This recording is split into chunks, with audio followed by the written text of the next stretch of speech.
paano mag-download ng video or ng mga clips sa YouTube.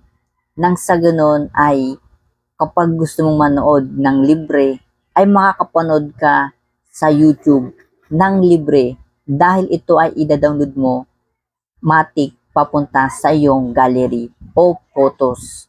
Kaya kung gusto mong matutunan kung paano mag-download ng libre sa YouTube, ay tapusin mo ang bidyong ito. Watch this. Una, punta ka sa YouTube. Mula dito sa YouTube guys ay i-search nyo na ang gusto ninyong i-download. Halimbawa sa akin ay pipili lamang ako ng maikling short clips dahil kapag full video ay masyadong matagal. So, para sa demo na ating gagawin ay magsisearch ako dito ng funny clips lang para may pang demo ko. Halimbawa sa akin, ito.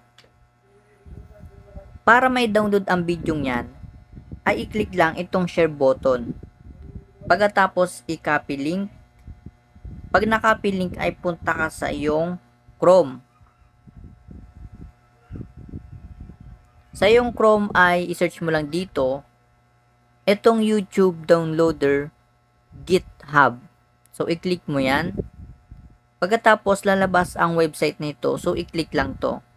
At dito guys ay i-copy paste na dito ang kanina na ating kinopy paste mula sa YouTube. So ito yon. Pagkatapos i-click naman itong arrow na sa may gilid, itong green, at hintayin lang. Pagkatapos ay scroll down lang kayo at pindutin ulit itong download at hintayin lang.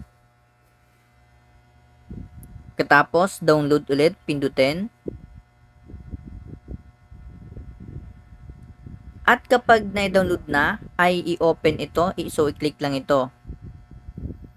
So, ito na yon. G! G! Oh! Oh! Oh! Ngayon, i-check natin ito sa ating gallery. So, andito siya sa ating gallery na kung saan ay pwede na natin panoorin for free. Thank you for watching.